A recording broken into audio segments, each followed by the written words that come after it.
Hello students, welcome back. Chapter 10 Respiration in Organisms. जीवों में श्वसन क्रिया। एक दिन बूझो अपने दादा और दादी की इंतजार में उनसे मिलने के लिए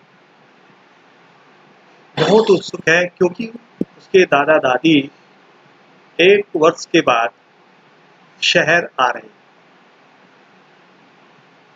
तो he was in a real hurry as he wanted to receive them at the bus stop.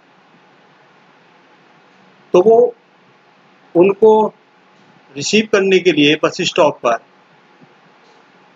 बहुत जल्दी जाता है और इसलिए वो चाहता है कि वो तुरंत उनसे मिल जाए।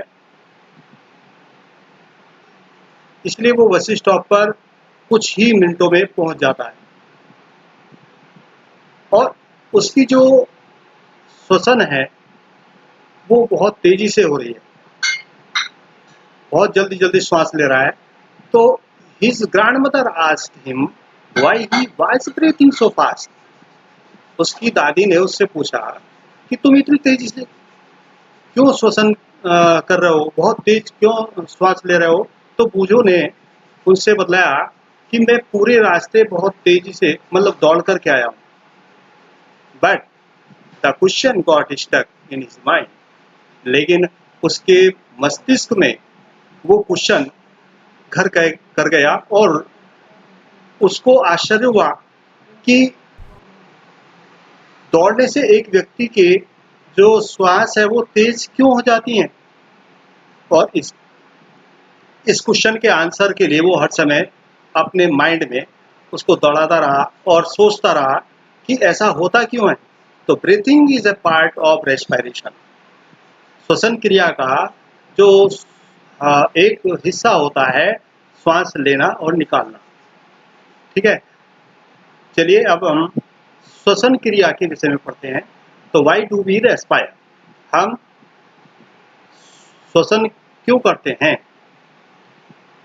जो भी ऑर्गेनिजम्स हैं हम पढ़ चुके हैं कि वो एक माइक्रोस्कोपिक यूनिट होती है जिसको हम क्या कहते हैं, सेल कहते हैं। Cell is the smallest structural and functional unit of an organism. एक जीव की सबसे छोटी संरचनात्मक और क्रियात्मक इकाई होती है। तो each cell of an organism perform certain functions such as nutrition, transport, excretion and reproduction. तो प्रति एक सेल में जैसे न्यूट्रिशन है, ट्रांसपोर्ट है, एक्सक्रीशन है, रिप्रोडक्शन, ये सभी फंक्शंस होते हैं। और हम जानते हैं जब कोई कार्य करता है, कोई फंक्शन करता है, तो उसको उस कार्य के करने के लिए एनर्जी की आवश्यकता होती है। इसी प्रकार से जो सेल्स होती हैं वो ये सारे फंक्शन करती हैं, तो उनको भी ऑक्सीजन की आवश्यकता होगी, मतलब एनर्जी की। जैसे हम खाना खा रहे हैं या सो रहे हैं या पढ़ रहे हैं, तो हर समय वी रिक्वायर एनर्जी, हमको ऊर्जा की आवश्यकता होती है। बट लेकिन ये एनर्जी आती कहाँ से है। तो कैन यू से, क्या आप बता सकते हो why your parents insist that you should eat regularly? आपके जो माता पिता हैं आपसे नियमित खाना खाने के लिए आग्रह करते हैं कि आपको रोज खाना खाना चाहिए। वो किस लिए करते हैं। The food has stored energy. जो फूड होता है, जो भोजन होता है, उसमें एनर्जी संचित होती है और which is release during respiration. जो श्वसन क्रिया के समय, श्वसन क्रिया के दौरान वो जो एनर्जी है वो रिलीज होती है, मतलब श्वसन क्रिया से वो एनर्जी हमें मिलती है। तो देयरफॉर इसलिए हम कह सकते हैं all living organisms respire to get energy from food. सभी जो जीव हैं वो भोजन से ऊर्जा प्राप्त करने के लिए श्वास मतलब श्वसन क्रिया करते हैं। और जब हम श्वसन क्रिया करते हैं, अंदर श्वास लेते हैं, तो उस एयर में क्या होता है, ऑक्सीजन की मात्रा अधिक होती है। और जब हम बाहर निकालते हैं उस एयर को, तो उस एयर में कार्बन डाइऑक्साइड की मात्रा अधिक होती है। तो the air we breathe in is transported to all parts of the body and ultimately to each cell. ठीक है, जब हम वो श्वास अंदर लेते हैं तो क्या होता है, transported to all parts of the body. वो एयर हमारे बॉडी में सभी भागों में जाती है और अल्टीमेटली टू ईच सेल। और जो हमारे शरीर की जो कोशिकाएं हैं, प्रत्येक कोशिका में वो एयर जाती है। In the cells oxygen in the air helps in the breakdown of food. जो हमारी कोशिकाएं हैं उसमें वो ऑक्सीजन, एयर में जो ऑक्सीजन होती है वो हमारे भोजन को तोड़ने में सहायता करती है। ठीक है, तो the process of breakdown of food in the cell with the release of energy is called cellular respiration. ठीक है, तो ये जो प्रोसेस है जिसमें हमारा भोजन टूटता है कोशिकाओं में और एनर्जी मिलती है, तो इस प्रकार के रेस्पिरेशन को क्या कहते हैं, सेलुलर रेस्पिरेशन कहते हैं। और ये सेलुलर रेस्पिरेशन जीव की सेल्स में होता है। In the cell the food means glucose जैसे is broken down into carbon dioxide and water using oxygen. ठीक है, when breakdown of glucose occurs with the use of oxygen, it is called aerobic respiration। जब भोजन के break down के लिए oxygen की आवश्यकता होती है, अर्थात ऑक्सीजन की उपस्थिति में भोजन टूटता है, तो इस प्रकार के रेस्पिरेशन को एरोबिक रेस्पिरेशन कहते हैं। Food can also be broken down without using oxygen. अब जो ये फूड है हमारा ग्लूकोज है, ये बिना ऑक्सीजन के भी टूटता है, तब हम इसको एनारोबिक रेस्पिरेशन कहते हैं। ठीक है, breakdown of food release energy. भोजन के टूटने में एनर्जी प्राप्त होती है। ठीक है, जैसे हम इस इक्वेशन में देखते हैं, ग्लूकोज है जो हम भोजन लेते हैं, तो in the presence of oxygen, oxygen की उपस्थिति में क्या बनता है, जब ये ग्लूकोज टूटता है तो कार्बन डाइऑक्साइड बनता है, वाटर बनता है और एनर्जी। ठीक है, एनर्जी का हम यूज करते हैं और कोई फंक्शन करने के लिए। और कार्बन डाइऑक्साइड एक क्या होता है, वो एक्सक्रीट, ये वेस्ट मटेरियल होता है।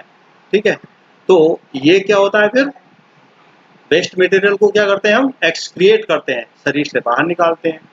ठीक है, तो you should know that there are some organism such as yeast that can survive in the absence of air, they are called anaerobes. ठीक है, तो कुछ ऑर्गेनिजम्स ऐसे हैं जैसे ईस्ट बिना एयर के भी जीवित रहते हैं, तो ऐसे ऑर्गेनिजम्स एनरोब्स कहलाते हैं। और ये जो एनरोब्स होते हैं ये एनरोबिक रेस्पिरेशन करते हैं, मतलब बिना ऑक्सीजन के ये भोजन को अपने तोड़ते हैं। मतलब इनकी जो सेल्स होती हैं, और जो ईस्ट होता है हम जानते हैं कि ये सिंगल सेल ऑर्गेनिज्म होता है, तो सिंगल सेल ऑर्गेनिज्म में भी वो सारी क्रियाएं होती हैं एक्टिविटीज होती हैं या हम कहेंगे फंक्शंस होते हैं, जैसे न्यूट्रिशन होता है, ठीक है, या रिप्रोडक्शन होता है, तो ये सारी जो फंक्शंस हैं वो इस ईस्ट में भी होती है। तो ग्लूकोज ऑक्सीजन की उपस्थिति में टूटता है तो इसमें एल्कोहल बनता है, कार्बन डाइऑक्साइड और एनर्जी, ठीक है। तो इस प्रकार के रेस्पिरेशन को एनरोबिक रेस्पिरेशन कहते हैं, और जिन जीवों में ये रेस्पिरेशन होता है उनको एनरोब्स कहते हैं, एनरोब्स, ठीक है। तो ईस्ट जो है क्या होते हैं, अभी मैंने बताया आपको, ईस्ट सिंगल सेल ऑर्गेनिजम्स होते हैं। They respire anaerobically and during this process yield alcohol, और इस प्रोसेस में क्या बनता है, एल्कोहल बनता है, और they are therefore used to make wine and beer.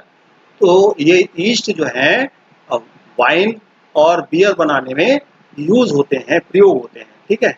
अब हम ये देखते हैं कि our muscle cells can also respire anaerobically. तो जैसे ईस्ट में एनरोबिक रेस्पिरेशन होता है, उसी प्रकार से जो मसल्स हैं हमारी, उन मसल्स में भी कभी कभी, मतलब हमेशा नहीं, कभी कभी एनरोबिकली रेस्पिरेशन होता है। कब होता है, when there is a temporary deficiency of oxygen. जब हमारी सेल्स में जो मसल्स सेल्स हैं, उन मसल सेल्स में ऑक्सीजन की कमी होती है। अब कमी कब होती है, कमी जब होती है जब हम कोई हैवी एक्सरसाइज कर रहे होते हैं, या हमने बहुत तेज दौड़ रहे हैं, या साइकिलिंग कर रहे हैं, बहुत तेज साइकिल चला रहे हैं, दौड़ रहे हैं, या बहुत समय तक हम कोई ऐसा काम कर रहे हैं, भारी काम कर रहे हैं, या बहुत वजन उठा रहे हैं, तो उस समय हमको बहुत अधिक एनर्जी की आवश्यकता होती है। लेकिन हम जानते हैं कि जो ऑक्सीजन की सप्लाई है वो सीमित होती है, ठीक है। हमारे जो सेल्स हैं, उन सेल्स में ऑक्सीजन की सप्लाई सीमित होती है, लेकिन जब हम कोई भारी काम करते हैं तो उस समय ऑक्सीजन की, मतलब एनर्जी की आवश्यकता अधिक होती है, और जब एनर्जी की आवश्यकता अधिक होगी तो हमको ऑक्सीजन की भी आवश्यकता अधिक होगी। और क्योंकि जो ऑक्सीजन की सप्लाई है वो एक सीमित होती है, तो उस समय क्या होता है, हमारी जो मसल्स होती हैं, उन मसल्स में एनरोबिक रेस्पिरेशन होने लगता है, ठीक है। क्यों, क्योंकि हमको एनर्जी की आवश्यकता है। तो क्या होता है उसमें, जो ग्लूकोज होता है ऑक्सीजन की अनुपस्थिति में वो टूटता है और लैक्टिक एसिड तथा एनर्जी बनती है, ठीक है। और जब लैक्टिक एसिड बनता है हमारे मसल्स में, जो मसल्स सेल्स हैं उनमें लैक्टिक एसिड बनता है, तो हमारी जो ये मसल्स हैं, ठीक है, जिनसे हम ये वर्क कर रहे हैं, जैसे दौड़ रहे हैं, हाथों को घुमा रहे हैं, तो यहाँ पर जो हमारी मसल्स हैं, ये मसल सेल्स, इन मसल सेल्स में थकावट होने लगती है, तनाव हो जाता है, और हम थकावट महसूस करते हैं, ठीक है। The partial breakdown of glucose, glucose के इस प्रकार से टूटने से क्या होता है, लैक्टिक एसिड बनता है, और हमारी जो मसल्स हैं उनमें लैक्टिक एसिड कलेक्ट हो जाता है, जिस कारण से हमारी जो मसल्स हैं उनमें तनाव हो जाता है। तो we get relief from cramps after a hot water bath और ए मसाज। जब हम गर्म पानी से नहाते हैं, मसाज करते हैं, तो हम उस ऐठन से, या जो हमारी मसल सेल्स में मतलब थकावट हुई है, उससे आराम पाते हैं। तो क्यों, ऐसा क्यों होता है भाई, ये जो गर्म पानी है इससे हमने स्नान किया या हमने मसाज कराई, तो हमको उससे आराम मिला। इसका कारण क्या है, इसका कारण ये है कि जैसे हम गर्म पानी में नहाते हैं तो उससे हमारी जो मसल्स हैं, उन मसल्स में ब्लड सर्कुलेशन की जो रेट है वो बढ़ जाता है। ठीक है, जो ब्लड सर्कुलेशन है वो बढ़ जाता है। ब्लड सर्कुलेशन का मतलब जो खून का बहाव है वो तेज हो जाता है। और हमें पता है कि जो ऑक्सीजन है वो ब्लड के द्वारा ही हमारी सेल्स में पहुंचता है। ठीक है, तो इस कारण से जब ब्लड अधिक हमारे शरीर में दौड़ेगा तो इसका मतलब ऑक्सीजन की मात्रा हमारी सेल्स में अधिक पहुंचेगी। जो मसल सेल्स हैं उसमें ऑक्सीजन की मात्रा बढ़ेगी, और ऑक्सीजन की मात्रा बढ़ेगी तो क्या होगा, हमको उसमें complete break down of lactic acid, जो लैक्टिक एसिड बना था वो फिर क्या होगा, कार्बन डाइऑक्साइड और वाटर में कन्वर्ट हो जाएगा। मतलब लैक्टिक एसिड समाप्त हो जाएगा। तो लैक्टिक एसिड के समाप्त होने से हमारी जो मसल सेल्स हैं उनको आराम मिलेगा। ओके, अब हम ब्रीथिंग क्या होता है। ब्रीथिंग मैंने सांस लेते हैं और छोड़ते हैं, तो ये क्या है, ब्रीथिंग है। अब इसमें होता क्या है, जैसे अगर हम कोई एक्टिविटी करें, जैसे मान लिया आप अपनी दोनों जो नॉस्ट्रिल्स हैं, है ना, और मुंह है, उसको टाइट करके बंद कर लें थोड़ी देर के लिए, है ना। ऐसा नहीं कि आप बंद करके बैठ गए और जो प्राण पखेरु उड़ गए, ऐसा नहीं करना है। हाँ, जब तक हम सहन कर रहे हैं उसको, हमें परेशानी नहीं हो रही है, तब तक हम अपने नॉस्ट्रिल्स और माउथ को टाइट करके बंद करें। तो देखते हैं हम कितनी देर तक कैसा हमको महसूस होता है और कितनी देर तक हम उसको टाइट करके पकड़ सकते हैं, अपने बंद कर सकते हैं नॉस्ट्रिल और मुंह को।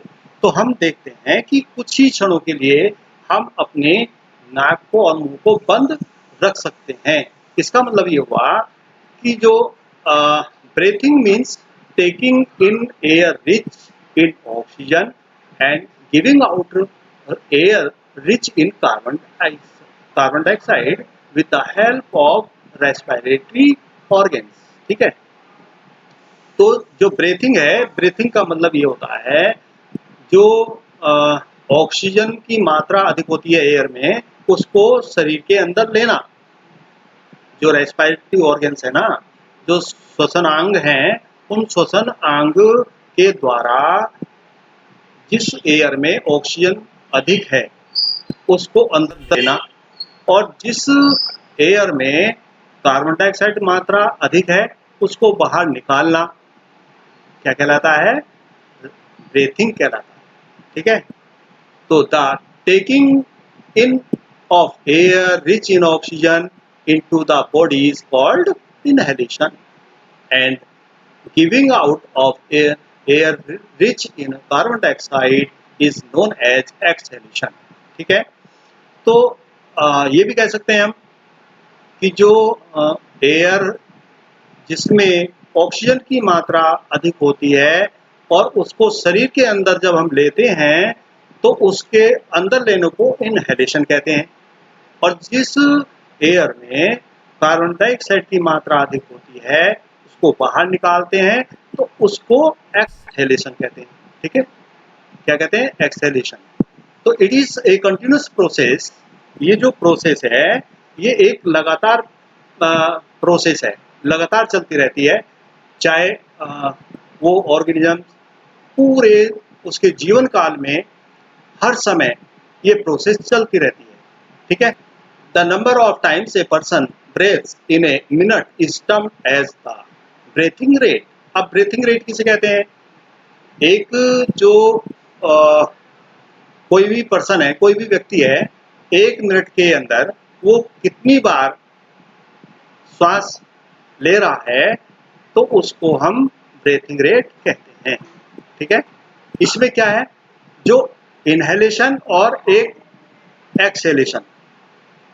ठीक है, एक इनहेलेशन और एक एक्सहेलेशन, इन दोनों को मिलाकर के एक ब्रेथ होता है। जो ब्रेथ है ना, उस ब्रेथ का मतलब है एक बार इनहेलेशन प्लस 1 टाइम एक्सहेलेशन, इन दोनों को मिलाकर के एक ब्रेथ बनता है। ओके, तो you find out your breathing rate. अब नीचे एक टेबल दी हुई है, इस टेबल को हम एक्टिविटी के द्वारा फिल कर सकते हैं। अब जैसे हम ये सीख गए हैं कि ब्रीथिंग किसे कहते हैं। ब्रीथिंग का मतलब है एक बार श्वास को अंदर लेना और बाहर छोड़ना, तो ये एक वन ब्रेथ कहलाएगा, ठीक है।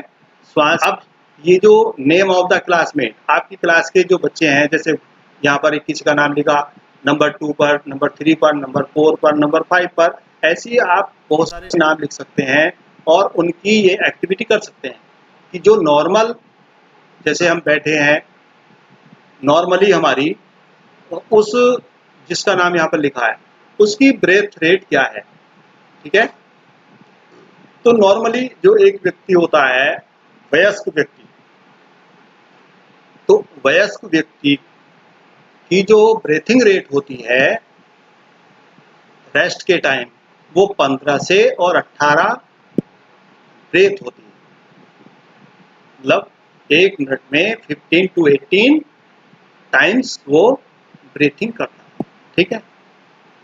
इस प्रकार से after a brisk walk for 10 minutes, एक 10 मिनट आप तेजी से दौड़े तो उस समय आपकी ब्रीथिंग रेट क्या है ना। और उसके बाद में आप 100 मीटर तेज दौड़ते हैं तो उसके बाद आपकी ब्रीथिंग रेट क्या है। और एट रेस्ट, उसके बाद में जो रेस्ट कर रहे हैं आप, तो रेस्ट के समय आपकी ब्रीथिंग रेट क्या है। तो इस प्रकार से ये टेबल आप फिल कर सकते हैं, ठीक है। यहाँ पर बताया आप अपने क्लासमेट्स का नाम लिखेंगे, यहाँ पर उसकी नॉर्मल ब्रीथिंग रेट लिखेंगे, यहाँ पर 10 मिनट वो तेज चलता है तो उसकी ब्रीथिंग रेट उस समय क्या है, और फिर वो 100 मीटर बहुत तेजी के साथ दौड़ता है तो उस समय उसकी ब्रीथिंग रेट क्या है, और फिर वो जब रेस्ट करता है तो रेस्ट के समय उसकी ब्रीथिंग रेट क्या है। तो इस प्रकार से आप इस टेबल को कंप्लीट कर सकते हैं, ओके। तो जैसे कि मैंने बताया, एक जो वयस्क व्यक्ति होता है रेस्ट के समय उसकी ब्रेथ जो है 15 से 18 टाइम्स होती है, ठीक है। उसकी ब्रीथिंग रेट क्या कहेंगे, 15 to 18। और जब कोई भारी एक्सरसाइज कर रहा है तो उस समय उसकी जो ब्रीथिंग रेट है वो 25 टाइम्स तक हो जाती है ना।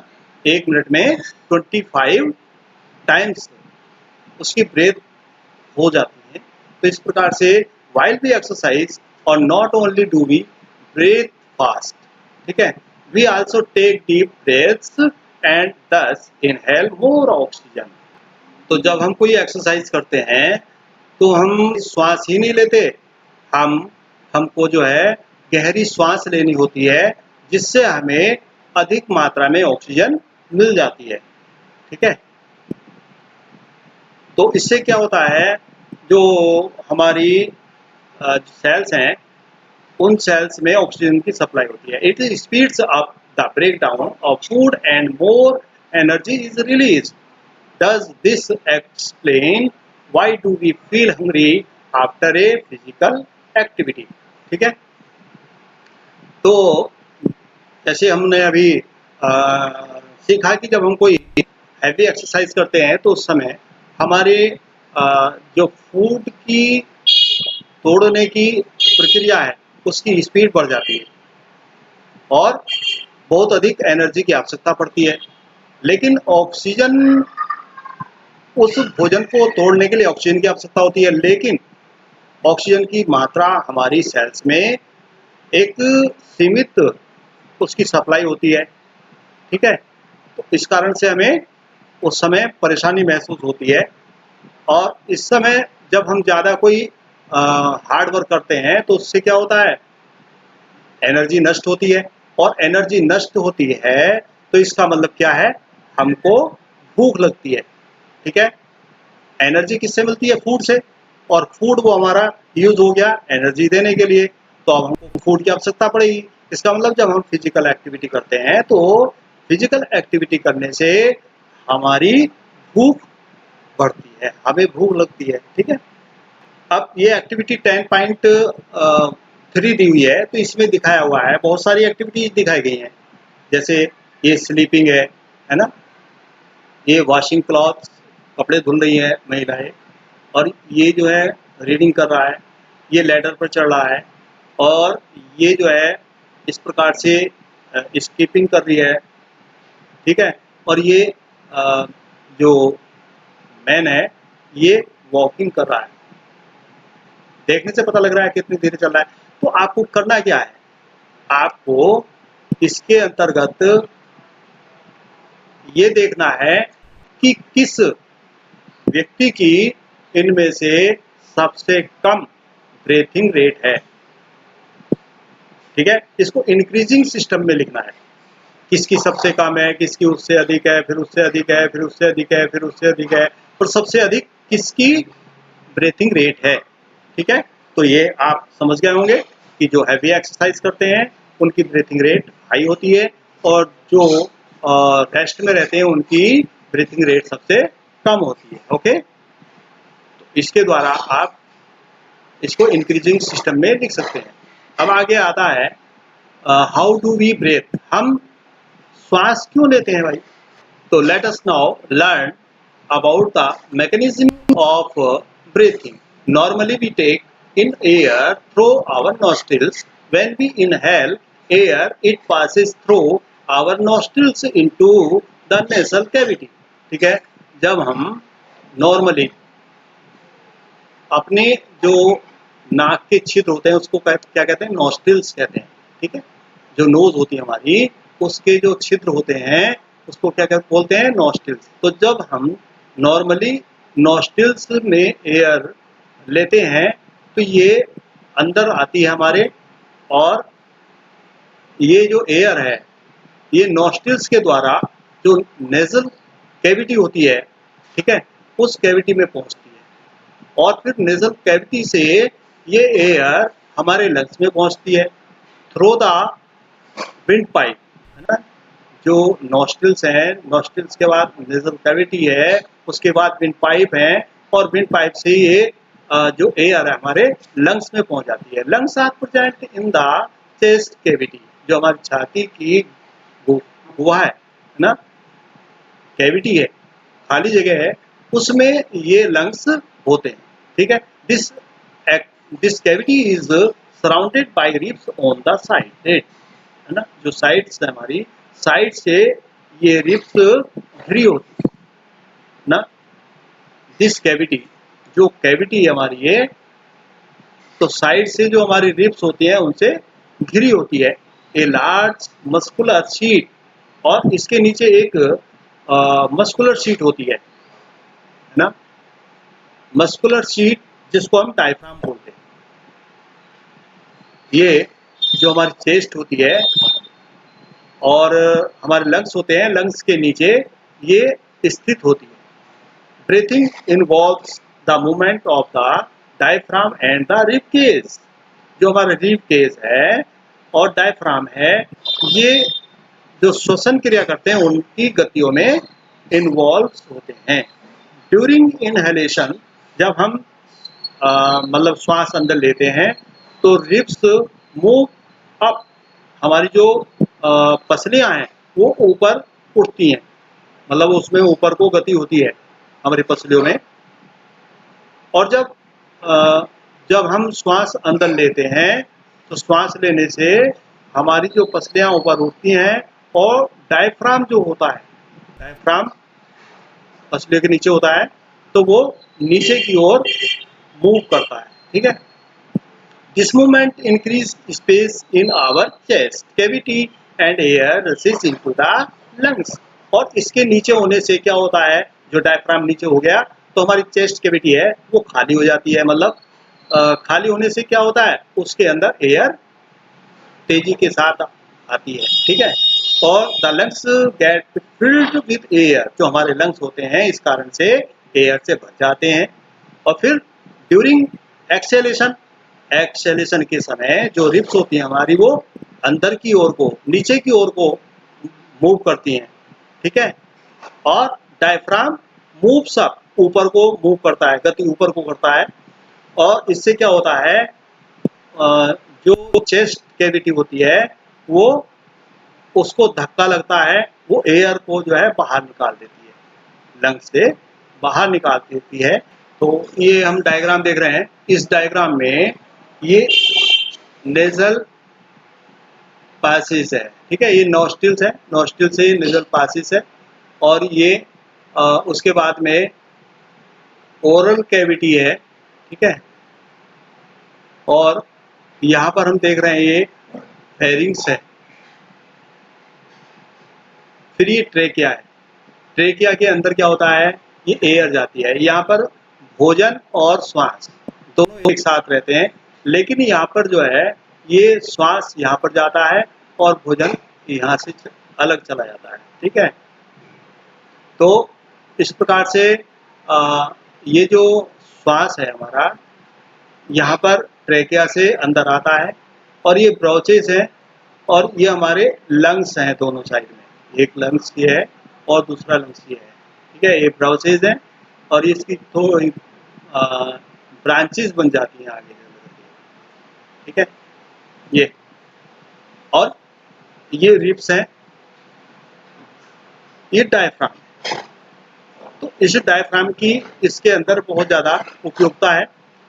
वैसे जो ये रेस्पिरेटरी ऑर्गन्स हैं, इन सभी में जो हमारे रेस्पिरेटरी ऑर्गन्स हैं, रेस्पिरेशन में इनकी अच्छी भूमिका होती है, क्योंकि जैसे ही हम क्या करते हैं, इनहेलेशन करते हैं, इनहेलेशन करने से जो श्वास अंदर आता है, तो श्वास के अंदर आने से ये हमारी रिब्स हैं, ये ऊपर उठती हैं, इनमें गति ऊपर की ओर को होती है, और गति होने से क्या होता है, जो ये डायफ्राम है ये नीचे की ओर बढ़ता है, ठीक है। नीचे की ओर बढ़ने से ये कैविटी खाली हो जाती है, हमारी कैविटी बन जाती है, जगह खाली हो गई, चेस्ट कैविटी, और श्वास अंदर से तेजी के साथ अंदर आता है इन फेफड़ों में, और पूरे फेफड़े श्वास से भर जाते हैं। और जब एक्सेलेशन होता है तो क्या होता है, ये डायफ्राम ऊपर को पुश करता है, और जो इसमें लंग्स में भरी हुई एयर है वो झटके के साथ ये पुश करता है, बाहर निकाल देता है, नॉस्ट्रिल्स के द्वारा ये श्वास बाहर निकल जाती है। तो इस प्रकार से हमारा ये रेस्पिरेशन प्रोसेस चलती रहे। ओके, तो इस वीडियो में हमने सीखा कि why do we breathe and breathing, breathing किसे कहते हैं, और ब्रेथिंग के साथ में ब्रेथिंग रेट क्या होता है, ये हमने सीखा। और हमने नॉर्मल और हैवी एक्सरसाइज के समय ब्रेथिंग रेट कैसा कितना बढ़ता है ये सीखा। और how do we breathe, how do we breathe, हम श्वास क्यों लेते हैं, श्वसन क्रिया हम क्यों करते हैं, ये हमने इस वीडियो में सीखा। अब नेक्स्ट वीडियो में हम पढ़ेंगे कि ये किस प्रकार से होता है, ठीक है। एक्टिविटी 10.4, एक्टिविटी 10.5 और बहुत सारी एक्टिविटीज़ आगे हम सीखेंगे। एक जो प्रोजेक्ट है या एक्टिविटी, उसके माध्यम से भी हम सीखेंगे what do we breathe out, ठीक है। तो नेक्स्ट वीडियो में हम इसके विषय में पढ़ेंगे। Thank you.